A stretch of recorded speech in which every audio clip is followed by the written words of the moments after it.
Perkenalkan, nama saya Ardela. Saya Fitriani. Kami dari Universitas Muhammadiyah Riau dari Prodi Perbankan Syariah. Di sini kami akan menyampaikan video edukasi tentang pentingnya mempelajari fikih muamalah bagi pemula. Nah, ini cocok banget nih bagi kamu yang masih SD, SMP, SMA, karena begitu pentingnya mempelajari fikih muamalah dengan cara yang lebih mudah. Selamat datang di dunia muamalah. Di dunia ini kita nggak hidup sendirian. Kita pasti butuh orang lain, butuh beli sesuatu, jual sesuatu, kerjasama, atau sekedar pinjam barang. Nah, Islam nggak cuma ngatur cara ibadah kayak sholat dan puasa nih, tapi juga cara kita hidup bermasyarakat dan berhubungan dengan sesama manusia. Semua itu disebut dengan muamalah. Banyak orang ngira belajar agama itu cuma soal ibadah, padahal dalam Islam urusan jual beli, sewa menyewa, kerjasama usaha, pinjam meminjam, bahkan belanja online pun ada aturannya, dan itulah yang akan kita pelajari di sini. Apa itu muamalah? Dalam Islam, kita nggak cuma belajar sholat, puasa, zakat, dan ibadah lainnya, tapi kita juga diajarin tentang bagaimana caranya bergaul, bekerja, berdagang, dan menggunakan harta dengan benar. Nah, semua itu masuk dalam pembahasan yang disebut muamalah. Muamalah ini berasal dari kata bahasa Arab amalah yang artinya berinteraksi atau berhubungan.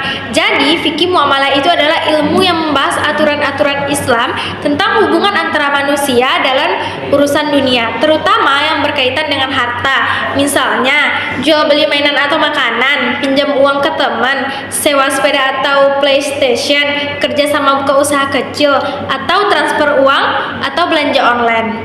Semua contoh di atas adalah bagian dari muamalah. Walaupun kelihatannya sepele, tapi Islam punya aturannya supaya semua dilakukan dengan cara yang baik, jujur, dan saling ridho.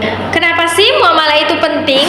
Karena hampir setiap hari kita melakukan kegiatan yang termasuk muamalah. Kalau nggak ngerti aturannya, bisa jadi kita melakukan hal yang salah tanpa sadar, seperti menipu harga, berbohong soal barang, ngutang tapi nggak bayar, jual barang palsu. Islam ngajarin kita supaya dalam setiap transaksi kita jujur, adil, dan saling ridho. Dengan begitu, harta kita jadi hafal dan hidup kita jadi berkah. Apa sih tujuan penulisan e-book ini? Nah, e-book ini itu dibuat untuk membantumu mengenal dan memahami apa itu fikih muamalah, yaitu ilmu yang membahas aturan-aturan Islam dalam hal jual beli, sewa, pinjam meminjam, kerjasama, dan segala jenis transaksi yang sering dilakukan dalam kehidupan sehari-hari.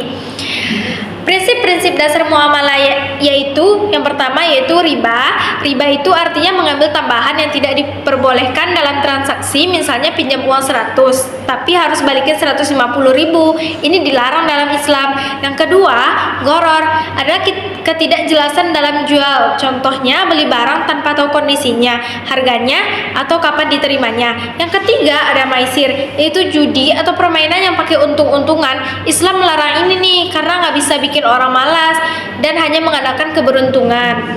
Prinsip keadilan, kejujuran, dan saling ridho itu penting dalam muamalah. Yang pertama, kita harus adil, jangan mau untung sendiri, nggak boleh ngerugiin orang lain. Yang kedua, kita juga harus jujur, nggak boleh bohong saat jual beli. Yang ketiga, paling penting yaitu kerelaan dari kedua belah pihaknya. Apa aja sih jenis-jenis akad dalam muamalah ini? Yang pertama yaitu ada akad jual beli, yaitu bai, yaitu tukar menukar barang dengan uang. Contohnya beli jajan di kantin nih, bayarnya lalu dapat barang, harus jelas barang dan harganya, sama-sama rela. Yang kedua ada akad sewa menyewa, ijaroh, yaitu menyewa barang atau jasa orang lain. Contohnya nih, sewa sepeda, sewa rumah, panggil tukang cukur, waktu dan bayarnya harus jelas. Yang ketiga modal robah, kerja sama modal dan usaha. Satu orang kasih uang, satu orangnya kasih jalan usaha. Contohnya nih, kamu kasih modal nih, temen kamu jualan, untungnya dibagi, rugi ditanggung pemilik modal. Nah, kemudian ada akad musyarakah. Musyarakah itu kerjasama modal dan usaha bersama. Contohnya itu kamu dan teman jualan es bareng, modal dan kerja bagi dua. Nah, kemudian untung rugi dibagi sesuai kesepakatan.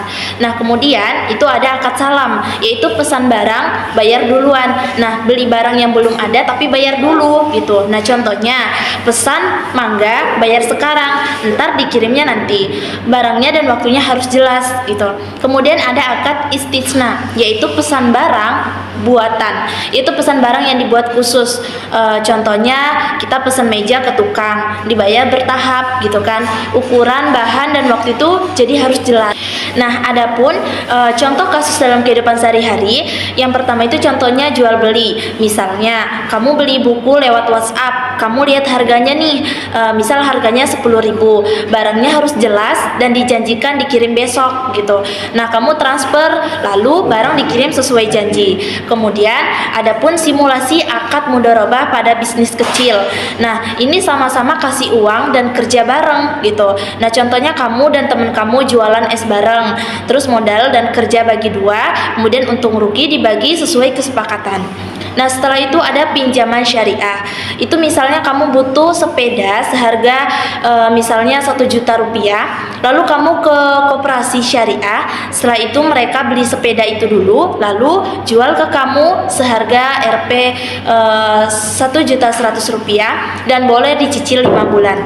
Nah, kemudian ada pinjaman syariah. Misalnya kamu pinjam uang sebesar 1 juta rupiah dari lembaga konvensional, lalu disuruh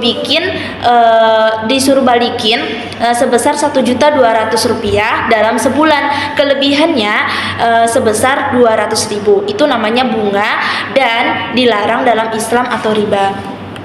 Kemudian apa sih perbedaan fikih muamalah kontemporer dan klasik gitu. Nah, fikih muamalah kontemporer yaitu aturan muamalah yang berlaku di zaman sekarang. Itu seperti jual beli online, kemudian ada pinjaman digital, kerjasama lewat aplikasi, bank syariah dan investasi modern gitu. Nah, tapi tetap pakai prinsip Islam tapi menyesuaikan zaman gitu. Kemudian ada fikih muamalah klasik. Apa sih itu fikih muamalah klasik? Yaitu aturan muamalah atau jual beli, sewa, pinjam dan lain-lain yang terjadi pada zaman dahulu, yaitu zaman Nabi dan sahabat. Biasanya masih sederhana sih, seperti jual beli di pasar, sewa tanah atau kerja sama orang dagang gitu. Kemudian ada tahapan menilai muamalah. Nah, tahapannya apa saja sih? Yaitu yang pertama tanpa riba atau tidak ada bunga, yang kedua adil dan tidak merugikan, yang ketiga tidak mengandung maisir atau judi atau untung-untungan, yang keempat ada tidak ada gharar atau tidak samar atau tipu-tipu, yang terakhir yaitu akadnya jelas atau seperti jual beli, sewa dan lain-lain. Nah, kemudian yang terakhir bisa kita simpulkan bahwasanya muamalah itu sangat penting karena mengatur hubungan antara manusia dalam kehidupan sehari-hari seperti jual beli, sewa, pinjam dan kerjasama gitu. Dengan memahami dan menerapkan muamalah yang sesuai syariah, kita bisa hidup dengan cara yang jujur, adil dan saling menghargai gitu. Kalau semua orang yang menerapkan muamalah Islam, maka kehidupannya jauh lebih aman, tidak ada penipuan dan tidak ada riba dan semuanya merasa aman. Nah, kemudian adapun pesan moral Islami yaitu jadilah orang yang jujur dalam berdagang dan bertransaksi, selalu adil dan amanah dalam urusan dunia, dan juga hindari riba, tipu-tipu dan ketidakjelasan. Ingat, muamalah juga akan dipertanggungjawabkan di hadapan Allah. Kemudian muamalah bukan cuma urusan uang, tapi juga bagian dari ibadah dan akhlak Islam. Sekian dari kami. Apabila ada kata-kata yang tidak berkenan di hati, mohon maaf. Sekian dari kami. Wabillahi taufiq wal hidayah. Wassalamualaikum warahmatullahi wabarakatuh.